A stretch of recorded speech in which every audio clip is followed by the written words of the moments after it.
In this video, we'll show you how to easily display your product reviews on your Shopify store using the Fera product reviews application. So let's get started.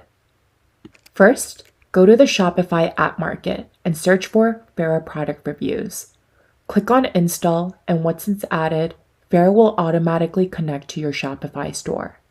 Next, set up your Fera account. Just follow the onboarding steps like adding your store details, and your account will be ready to go. Once your account is ready, open Fera.